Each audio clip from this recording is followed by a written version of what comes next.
In the quiet town of Luminous Waters, a place known for its mysterious aura and spiritual energy, a small group of friends gathered in secret. Among them was Luna, a Pisces, with an unshakable connection to the spiritual realm. She had always been sensitive to the unseen forces, the kind that whispered warnings in the wind and sent chills down her spine. But lately those warnings had grown faint. Something was wrong. Luna's intuition had always been her guiding light, but now it was as if she was walking through the dense fog, unsure of where the danger was coming from. Her friends, desperate for answers, had convinced her to take part in a ritual that they had discovered, a blood ritual, one that promised to reveal truths hidden beneath the surface and heal the darkness that had taken root in their lives.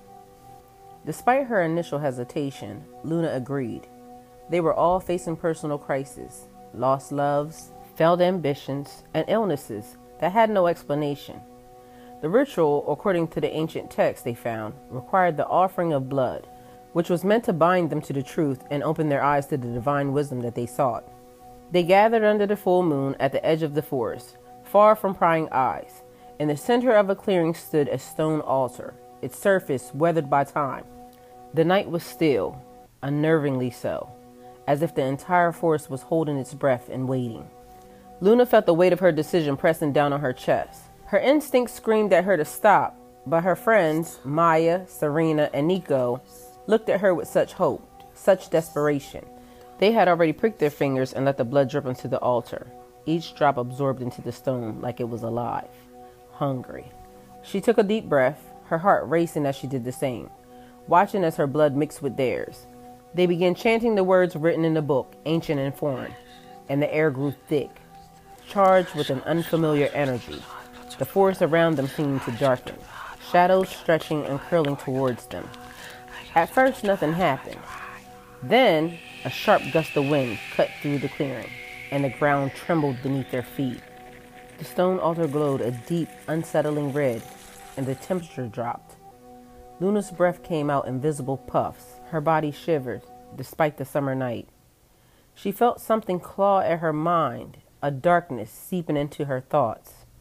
"This doesn't feel right," Luna whispered, backing away from the altar. The others looked at her with confusion, still caught up in the ritual's power. But she could sense it now, clear as the day. The ritual had gone wrong, very wrong. Suddenly, Maya screamed. Her hands shot to her chest, as if something was gripping her heart. Serena's body went rigid, her eyes rolled back in her head, while Nico collapsed to his knees, gasping for air. Panic surged through Luna as she tried to break the circle, but something invisible held her in place, like chains wrapped around her soul. The blood on the altar began to bubble and hiss, releasing a foul stench that filled the air.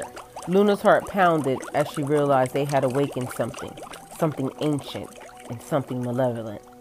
It wasn't truth or healing they had summoned, but chaos, a force beyond their control, drawn by the sacrifice they had made. Luna fought to stay conscious as the dark figure emerged from the shadows. It spoke no words, but its presence was suffocating, crushing. It reached for Maya first, pulling her into the darkness. Her screams faded into nothingness. Luna could only watch in horror as her friend disappeared before her eyes. Serena and Nico were next, their bodies convulsing as the entity fed on their life force. Luna felt its gaze turn to her, cold and unforgiving, as it began to close in. But unlike the others, she still had her intuition, her last line of defense.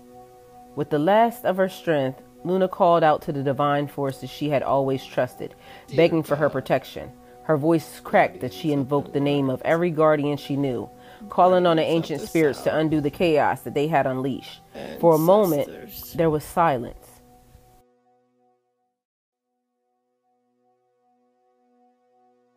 Then the altar cracked, splitting down the middle with a deafening roar. The dark entity recoiled, screeching in fury as the ground opened beneath it, swallowing it back into the abyss. Luna collapsed, her body weak, her mind a whirlwind of terror and relief. The clearing was silent once more, except for the distant cries of the wind. When Luna awoke, she was alone. The altar was gone, as if it never existed, and so were her friends. She searched for them, calling their names, but there was no sign of them, not even footprints in the dirt. Only a faint trace of blood on the ground, a grim reminder of the price they had paid. The ritual had promised truth, but it had delivered only loss. Luna walked away from the forest, knowing that some doors once opened can never be closed.